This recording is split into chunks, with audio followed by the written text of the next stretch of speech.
भारत का स्वतंत्रता संघर्ष।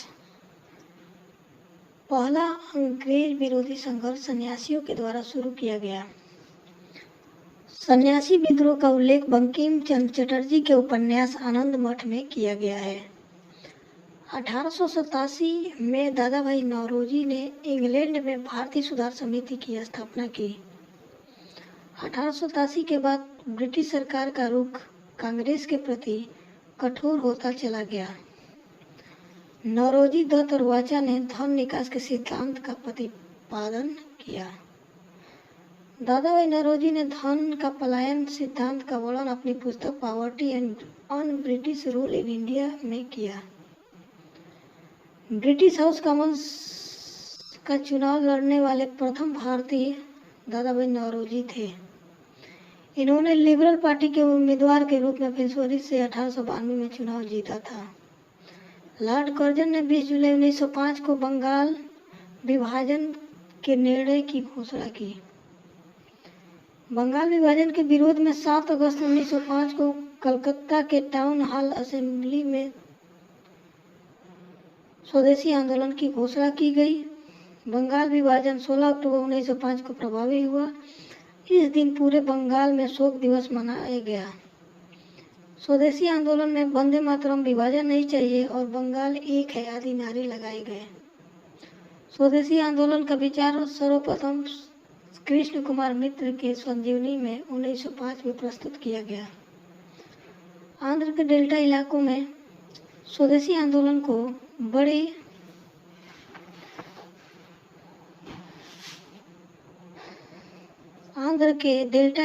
स्वदेशी आंदोलन को वंदे मातरम आंदोलन के नाम से जाना जाता था। 1906 में कलकत्ता में हुए कांग्रेस अधिवेशन की अध्यक्षता करते हुए दादा भाई नौरोजी ने पहली बार स्वराज की मांग प्रस्तुत की। स्वदेशी आंदोलन चलाने के तरीकों को लेकर ही कांग्रेस 1907 के सूरत अधिवेशन में उग्रवादी और उदारवादी नामक 2 दलों में विभाजित हो गई। इस सम्मेलन की अध्यक्षता रास बिहारी बोस ने की थी। स्वदेशी आंदोलन के अवसर पर ही रविन्द्रनाथ टैगोर ने अपना प्रसिद्ध अमार सोनार बंगला लिखा, जो बाद में यह बांग्लादेश का राष्ट्रीय गीत बना। बाल गंगाधर तिलक पहले कांग्रेसी नेता थे जिन्होंने देश के लिए कई बार जेल गए। बर्मा के मांडले जेल में 6 वर्ष बिताए। प्लेग के समय जातियों से प्रभावित होकर पूना के चापेकर बंधुओं ने प्लेग अधिकारी रैंड और एयस्ट की हत्या कर दी। बंगाल में क्रांतिकारी विचारधारा को वरिंद्र कुमार घोष और भूपेंद्र नाथ दत्त ने फैलाया।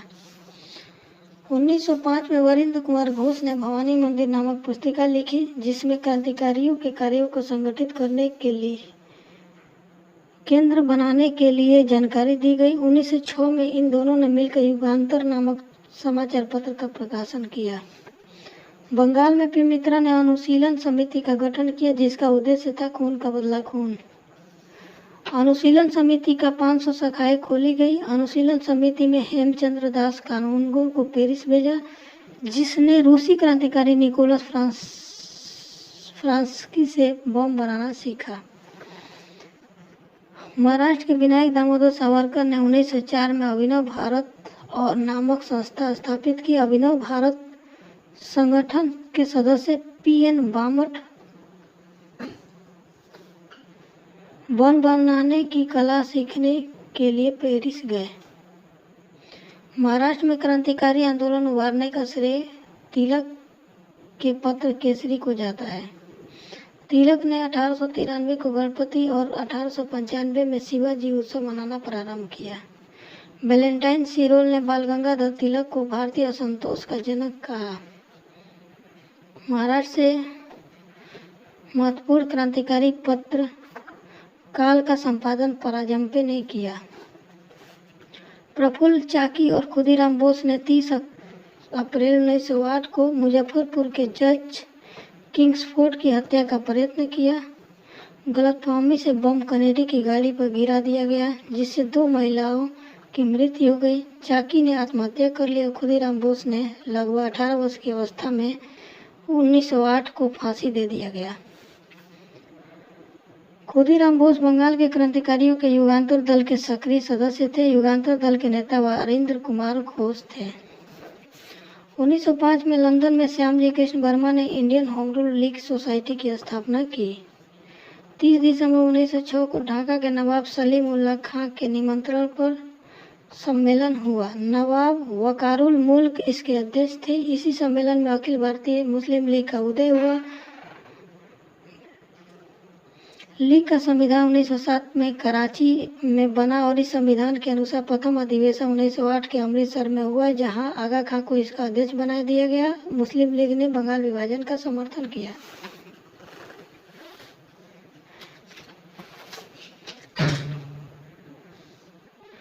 भिकाजी रुस्तम कामा भारतीय मूल की फ्रांसीसी महिला थी जो जर्मन के स्टटगार्ट शहर में 22 अगस्त 1907 में आयोजित अंतर्राष्ट्रीय कांग्रेस में तिरंगा फहराने के लिए जानी जाती है। 1 जुलाई 1909 को मदनलाल ढींगरा ने विलियम कर्जन वाइली को गोली मारकर हत्या कर दी और इनको 1909 में मृत्यु दंड दे दिया गया। 21 दिसंबर 1909 को अनंत कान्हेरे ने जैक्सन को गोली मार दी। वायसराय लॉर्ड हार्डिंग के नेतृत्व में 1911 में दिल्ली में भव्य दरबार का आयोजन इंग्लैंड के जॉर्ज परचम और मेरी के स्वागत में किया गया, जहां पर बंगाल विभाजन रद्द किया गया और राजधानी को कलकत्ता से दिल्ली स्थानांतरित करने की घोषणा हुई। 1912 में दिल्ली भारत की राजधानी बनी। 23 दिसंबर 1912 को रासबिहारी बोस ने दिल्ली के वायसराय लॉर्ड हार्डिंग पर बम फेंका। इसके परिणाम स्वरूप 13 व्यक्ति गिरफ्तार किए गए और इनको फांसी दे दिया गया। 1 नवंबर 1913 को अनेक भारतीयों ने लाला हरदयाल के नेतृत्व में सैन फ्रांसिस्को में गदर पार्टी की स्थापना की। 1 नवंबर 1913 को गदर अखबार का पहला अंक प्रकाशित हुआ जो उर्दू में था। 9 दिसंबर 1913 से यह गुरुमुखी में छपने लगा। इसके प्रत्येक अंक के पहले पृष्ठ पर छपता था अंग्रेजी राज का कच्चा चिट्ठा। कोमा गाता मारू जापानी जहाज को बाबा गुरुदत्त सिंह ने किराया पर लिया। बजबज नामक बंदरगाह पर जब जहाज पहुंचा तो तलाशी हुई और संघर्ष हुआ, जिसमें 18 यात्री मार दिए गए और लगभग 25 यात्री घायल हुए। 1915 में अंग्रेज सरकार ने कैसरे हिंद की उपाधि से महात्मा गांधी को सम्मानित किया। कांग्रेस के लखनऊ अधिवेशन में कांग्रेस के दोनों दलों में एकता हो गई। इसी अधिवेशन में मुस्लिम लीग ने भी कांग्रेस से मिलकर एक संयुक्त समिति की स्थापना की। बाल गंगाधर तिलक के स्वशासन प्राप्ति हेतु 28 अप्रैल 1916 को पूना में होम रूल लीग की स्थापना की। एनी बेसेंट ने सितंबर 16 में मद्रास में होम रूल लीग की स्थापना की। जॉर्ज अरुंडेल को इस लीग का सचिव बनाया गया। गांधी जी ने प्रथम विश्व युद्ध के समय लोगों की सेना में भर्ती के लिए प्रोत्साहित किया, इसलिए लोग इन्हें भर्ती कराने वाला सर्जेंट कहने लगे। 1916 में गांधी जी ने अहमदाबाद के करीब साबरमती आश्रम की स्थापना की। बिहार के एक किसान नेता राजकुमार शुक्ल ने गांधी जी को चंपारण आने के लिए प्रेरित किया और अंग्रेज अधिकारी एमन ने शुक्ला जी के मृत्यु पश्चात कम के लिए 300 रुपये भेजा और कहा कि यह चंपारण का अकेला मर्द था। गांधी जी ने सत्याग्रह का सर्वप्रथम प्रयोग दक्षिण अफ्रीका में किया। भारत में सत्याग्रह का पहला प्रयोग 1917 में चंपारण में किया। चंपारण विद्रोह के कारण अंग्रेजों को तिनकठिया प्रथा को समाप्त करना पड़ा। बेसेंट ने 20 अगस्त 1917 को होम रूल लीग को समाप्त करने की घोषणा की। 1918 में महात्मा गांधी ने अहमदाबाद टेक्सटाइल लेबर एसोसिएशन की स्थापना की। उस समय की सबसे बड़ी ट्रेड यूनियन थी। यही गांधी जी ने ट्रस्टीशिप का सिद्धांत दिया और इन्होंने बताया कि पूंजीपति मजदूरों के हितों की रक्षा करने वाले ट्रस्टी होते हैं। 31 अक्टूबर 1920 को एम एन जोशी ने all India trade union Congress की स्थापना की। इसके प्रथम अध्यक्ष लाला लाजपत राय थे। महात्मा गांधी ने पहली बार भूख हड़ताल अहमदाबाद मिल मजदूरों की हड़ताल 1918 में के समर्थन में की। गांधी जी ने 1918 में गुजरात के खेड़ा जिले में कर नहीं आंदोलन चलाया। 19 मार्च 1919 को रोलेट एक्ट लागू किया गया। गांधी जी ने इस कानून के विरोध में 6 अप्रैल 1919 को देशव्यापी हड़ताल करवाई। 13 अप्रैल 1919 को अमृतसर में जलियांवाला बाग हत्याकांड हुआ। सत्यपाल की और सैफुद्दीन किचलू की गिरफ्तारी के विरोध में हो रही जनसभा पर जनरल डायर ने अंधाधुंध गोलियां चलवाई। सरकारी रिपोर्ट के अनुसार 379 व्यक्ति और कांग्रेस समिति के अनुसार 1000 व्यक्ति मारे गए। उस समय पंजाब का lieutenant governor sir Michael O'Dwyer था। जलियांवाला बाग हत्याकांड में हंसराय नामक भारतीय ने डायर का सहयोग किया था। शंकर नायर ने जलियांवाला बाग हत्याकांड के विरोध में वायसराय की कार्यकारी परिषद से सदस्यता से इस्तीफा दे दिया। जलियांवाला बाग हत्याकांड के विरोध में महात्मा गांधी ने कैसरे हिंद की उपाधि, जमनालाल बजाज ने राय बहादुर की और रविन्द्रनाथ टैगोर ने सर की उपाधि वापस लौटा दी। जलियांवाला बाग हत्याकांड की जांच के लिए सरकार ने 19 अक्टूबर 1919 को लॉर्ड हॉटन की अध्यक्षता में एक कमेटी का गठन किया। इसमें 5 अंग्रेज और 3 भारतीय सदस्य थे। कांग्रेस ने जलियांवाला बाग हत्याकांड की जांच के लिए मदन मोहन मालवीय के नेतृत्व में एक आयोग नियुक्त किया। इसके अन्य सदस्यों में मोतीलाल नेहरू और गांधी जी थे। जलियांवाला बाग कबीर जल्ली नामक व्यक्ति की संपत्ति थी। खिलाफत आंदोलन भारतीय मुसलमानों का मित्र राष्ट्रों के विरुद्ध, विशेषकर ब्रिटेन के खिलाफ टर्की के खलीफा के समर्थन में आंदोलन था। 19 अक्टूबर 1919 को पूरे देश में खिलाफत दिवस मनाया गया। 23 नवंबर 1919 को हिंदू और मुसलमानों की एक संयुक्त कॉन्फ्रेंस हुई, जिसकी अध्यक्षता महात्मा गांधी ने की।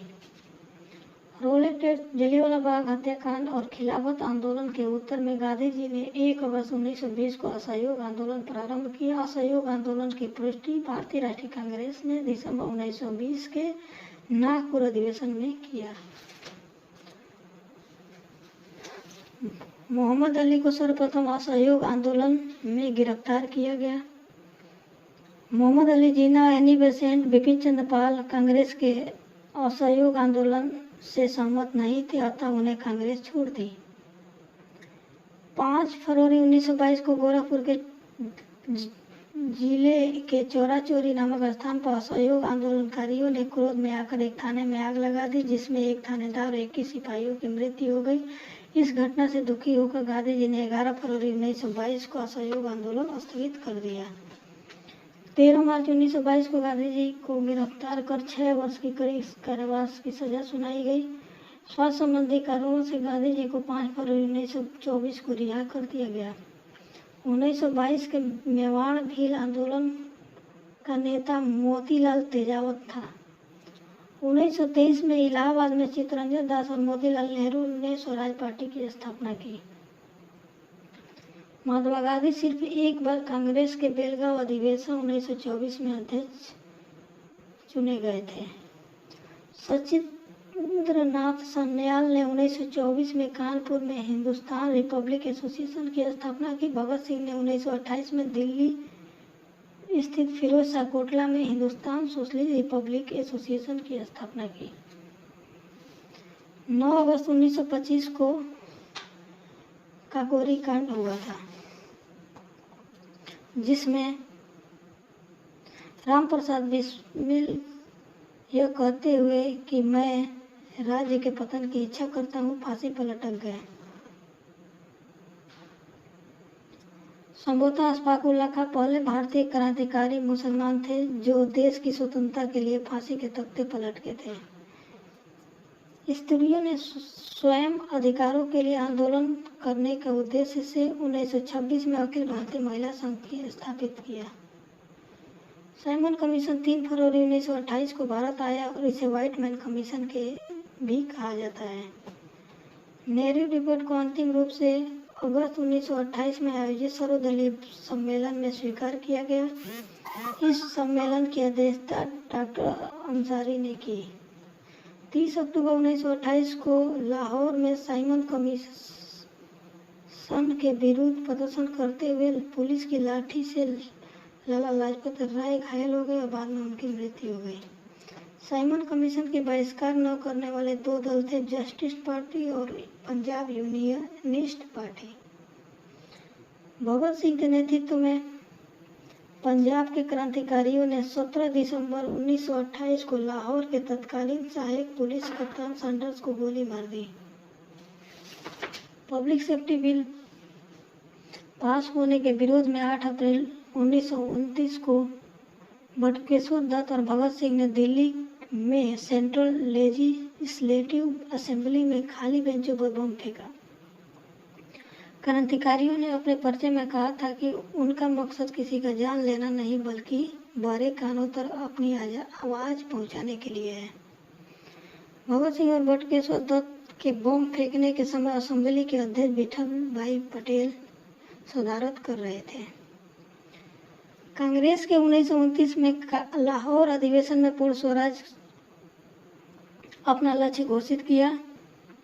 इस अधिवेशन की अध्यक्षता जवाहरलाल नेहरू कर रहे थे। 31 दिसंबर 1929 को रात के 12 बजे जवाहरलाल नेहरू ने रावी नदी के तट पर नवगृहित तिरंगे झंडे को फहराया। इसी अधिवेशन में 26 जनवरी 1930 को प्रथम स्वतंत्रता दिवस के रूप में मनाने का निश्चय किया गया। इसी के साथ प्रत्येक वर्ष 26 जनवरी को स्वतंत्रता दिवस के रूप में मनाए जाने की परंपरा शुरू हुई।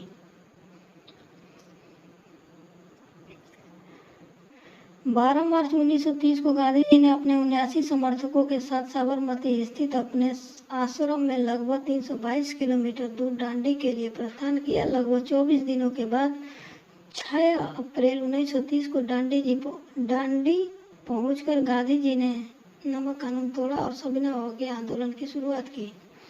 सुभाष चंद्र बोस ने गांधी जी के नमक सत्याग्रह की तुलना नेपोलियन के एल्बा से पेरिस यात्रा से की। 4 मार्च 1931 को गांधी इरविन पैक्ट हुआ। इसके बाद गांधी जी ने सविनय अवज्ञा आंदोलन स्थगित कर दिया। गांधी इरविन समझौते को दिल्ली समझौते के नाम से भी जाना जाता है। 1931 में सरदार वल्लभ भाई पटेल की अध्यक्षता में हुई कॉन्फ्रेंस कराची अधिवेशन में पंडित जवाहरलाल नेहरू ने मूल अधिकारों और आर्थिक कार्यक्रम पर संकल्प प्रारूपित किया। इस प्रस्ताव को बनाने में एम.एन. राय ने नेहरू की मदद की थी। इसी अधिवेशन में गांधी इरविन पैक्ट को स्वीकार किया गया एवं गांधी जी को द्वितीय गोलमेज सम्मेलन में भाग लेने की अनुमति प्रदान दी गई। इसी समय गांधी जी ने कहा था कि गांधी मर सकता है परंतु गांधीवाद नहीं।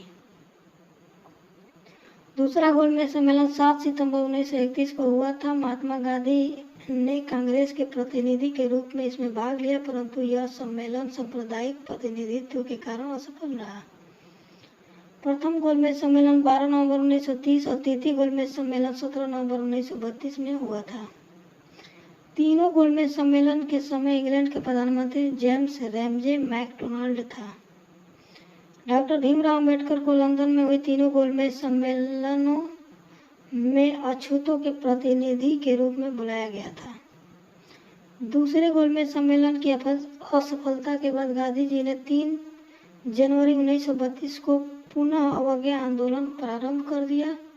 सविनय अवज्ञा आंदोलन अंतिम रूप से 7 अप्रैल 1934 को वापस लिया गया। सविनय अवज्ञा आंदोलन में पठान सत्याग्रहियों पर गोली चलाने से गढ़वाल राइफल ने इनकार कर दिया। 23 मार्च 1931 को सुखदेव, भगत सिंह और राजगुरु को फांसी पर लटका दिया गया। मई 1934 में कांग्रेस सोशलिस्ट पार्टी की स्थापना हुई। अखिल भारतीय किसान सभा का प्रथम सम्मेलन 1936 के लखनऊ में हुआ। इसके अध्यक्ष स्वामी सहजानंद और महासचिव एन.जी. रंगा चुने गए। स्वामी सहजानंद सरस्वती ने हुंकार नामक पत्रिका की पटना से प्रकाशन किया। यह किसान आंदोलन की पत्रिका थी। राहुल सांस्कृत्यायन इस पत्रिका के 1942 के संपादक बने। अखिल भारतीय किसान सभा का गठन 11 अप्रैल 1936 को लखनऊ में हुआ था। 1939 में महात्मा गांधी द्वारा प्रस्तावित पट्टाभी तरमैया को हराकर सुभाष चंद्र बोस कांग्रेस के अध्यक्ष चुने गए। 1 मई 1939 को सुभाष चंद्र बोस ने कांग्रेस के भीतर ही एक नए गुट का गठन किया जिसे फॉरवर्ड ब्लॉक कहा गया। सुभाष चंद्र बोस ने स्वतंत्रता संघर्ष के दौरान फ्री इंडियन लीजन नामक सेना बनाई थी। 13 मार्च 1940 को लंदन में एक पंजाब के सुनाम नामक स्थान पर सरदार उधम सिंह ने पंजाब के भूतपूर्व लेफ्टिनेंट गवर्नर माइकल ओडायर को गोली मारकर हत्या कर दी। गांधी ने 17 अक्टूबर 1940 को पवनार में व्यक्तिगत सत्याग्रह आंदोलन शुरू किया। इस आंदोलन के प्रथम सत्याग्रही विनोबा भावे, दूसरे सत्याग्रही जवाहरलाल नेहरू और तीसरे सत्याग्रही ब्रह्मदत्त थे। इस आंदोलन को दिल्ली चलो आंदोलन भी कहा गया। 24 मार्च 1940 को मुस्लिम लीग के लाहौर अधिवेशन की अध्यक्षता करते हुए मोहम्मद अली जिन्ना ने भारत से अलग मुस्लिम राष्ट्र पाकिस्तान की मांग की। मुस्लिम लीग के 1940 के दिल्ली अधिवेशन में खलीक उज़्मान ने पाकिस्तान नाम से अलग राष्ट्र का प्रस्ताव रखा। 1942 में वर्धा के कांग्रेस ने भारत छोड़ो आंदोलन प्रस्ताव पारित किया। 7 अगस्त 1942 को कांग्रेस की बैठक बम्बई के ऐतिहासिक ग्वालियर टैंक से हुई। इसकी अध्यक्षता अबुल कलाम आजाद ने की। कांग्रेस के भारत छोड़ो प्रस्ताव को कांग्रेस कार्य समिति ने 8 अगस्त 1942 को स्वीकार कर लिया। भारत छोड़ो आंदोलन की शुरुआत 9 अगस्त 1942 को हुई। इसी आंदोलन में गांधी जी ने करो या मरो का नारा दिया। 9 अगस्त 1942 को प्रातःकाल ही गांधी जी और कांग्रेस के अन्य सभी महत्वपूर्ण नेता गिरफ्तार कर लिए गए। गांधी जी को पूना के आगा खां महल में तथा कांग्रेस कार्य समिति के अन्य सदस्यों को अहमदनगर के दुर्ग में रखा गया। सरोजिनी नायडू और कस्तूरबा गांधी को आगा खां पैलेस में रखा गया। जवाहरलाल नेहरू अल्मोड़ा जेल में, राजेंद्र प्रसाद को बांकीपुर जेल में, मौलाना अबुल कलाम आजाद को बांकुड़ा जेल में रखा गया। 6 मई 1944 को गांधी जी को छोड़ दिया गया। उषा मेहता भारत छोड़ो आंदोलन के समय खुफिया रेडियो चलाने के कारण पूरे देश में विख्यात थी। भारत छोड़ो आंदोलन के उपरांत मुस्लिम लीग एवं कांग्रेस के बीच संवैधानिक गतिरोध को दूर करने के लिए सी गोपालाचारी ने 1944 में दी वे आउट नामक पैम्फलेट जारी किया। आजाद हिंद फौज की स्थापना का विचार सर्वप्रथम कैप्टन मोहन सिंह के मन में आया। आजाद हिंद फौज की प्रथम डिवीजन का गठन 1 सितंबर 1942 को कैप्टन मोहन सिंह के द्वारा किया गया, परंतु वह असफल रहा। आजाद हिंद फौज का सर्वप्रथम स्थापना का श्रेय रासबिहारी बोस को दिया जाता है। भारत की स्वतंत्रता की लड़ाई में सुभाष चंद्र बोस अग्रणी क्रांतिकारी थे। भारत की स्वतंत्रता हेतु विदेशी सहायता प्राप्त करने के लिए बोस 1941 में जर्मनी पहुंचे। वहां जर्मन विदेश मंत्रालय की सहायता से उन्होंने द फ्री इंडिया सेंटर का गठन किया, जहां से वे आज़ादी के पक्ष में पर्चे छपवाते और भाषण देते थे। 1942 में बोस ने उत्तरी अफ्रीका से पकड़े गए भारतीय युद्ध बंदियों को भर्ती कर 10,000 सैनिकों का दल गठित किया, जिसे फ्री इंडियन लीजन कहा गया।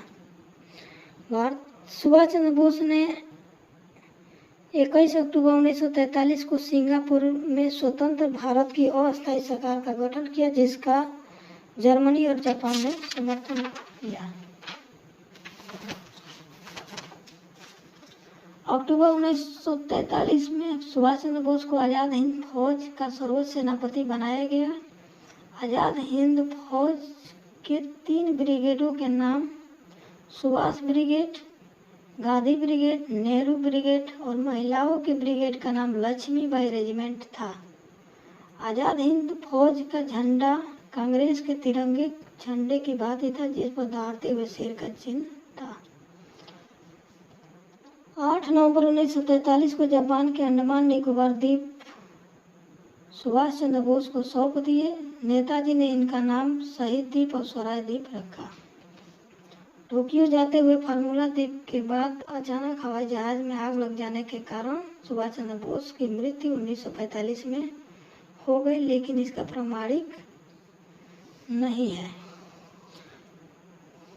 आज़ाद हिंद फौज को के गिरफ्तार अधिकारी पीके सहगल, गुरुदयाल ढिल्लन और शाहनवाज खां पर राजद्रोह का आरोप लगाकर दिल्ली के लाल किले में नवंबर 1945 में मुकदमा चलाया गया। वायसराय ने इनकी सजा माफ कर दी। आज़ाद हिंद फौज के अभियुक्तों की तरफ से तेज बहादुर सप्रू, जवाहरलाल नेहरू, भोला भाई देसाई और काटजू पैरवी कर रहे थे। कराची में 20 फरवरी 1946 के वायुसेना के कुछ सैनिकों ने ब्रिटिश सरकार के विरुद्ध गढ़वाल हड़ताल की। नौसेना विद्रोह 19 फरवरी 1946 को बंबई में आईएनएस तलवार नामक जहाज के नौसैनिक के द्वारा किया गया। Cabinet mission 1946। प्रधानमंत्री एटली ने 15 फरवरी 1946 को भारतीय संविधान सभा की स्थापना एवं तत्कालीन ज्वलंत समस्याओं पर भारतीयों से विचार विमर्श के लिए कैबिनेट मिशन को भारत भेजने की घोषणा की। 24 मार्च 1946 को कैबिनेट मिशन दिल्ली पहुंचा। इस शिष्टमंडल के सदस्य थे Stafford Cripps, Pethick Lawrence, A B Alexander. Cabinet mission Pethick Lawrence के नेतृत्व में आया था। कैबिनेट मिशन योजना को मुस्लिम लीग ने 6 जून 1946 को और कांग्रेस ने 25 जून 1946 को स्वीकार कर लिया गया। कैबिनेट मिशन योजना को स्वीकार किए जाने के पश्चात संविधान सभा के निर्माण के लिए हुए चुनाव में कांग्रेस ने 214 सामान्य सीटों में से 205 स्थान प्राप्त किए। मुस्लिम लीग ने 78 मुस्लिम स्थानों में से 73 स्थान प्राप्त किए। कांग्रेस को 4 सिख सदस्यों का भी समर्थन प्राप्त था। मुस्लिम लीग ने 16 अगस्त 1946 को सीधी अथवा प्रत्यक्ष कार्रवाई दिवस मनाया। सर्वप्रथम प्रत्यक्ष कार्रवाई दिवस कलकत्ता में मनाया गया। उस समय बंगाल के मुस्लिम लीग की सरकार थी। बंगाल के मुख्यमंत्री शहीद सुहरावर्दी थे। 3 जून 1947 को भारत का विभाजन माउंटबेटन योजना प्रकाशित की गई। माउंटबेटन योजना को कांग्रेस कार्य समिति ने 3 जून 1947 को बैठक में स्वीकार कर लिया गया। 14 जून 1947 को कांग्रेस महासमिति की बैठक में गोविंद वल्लभ पंत ने देश के विभाजन की माउंटबेटन योजना को स्वीकार करने का प्रस्ताव पेश किया। इस प्रस्ताव का समर्थन अबुल कलाम आज़ाद ने किया, जो बंटवारे का विरोध करते आ रहे थे। आज़ाद ने कहा कि कांग्रेस कार्य समिति का फैसला सही फैसला नहीं है, लेकिन कांग्रेस के सामने कोई और रास्ता नहीं है।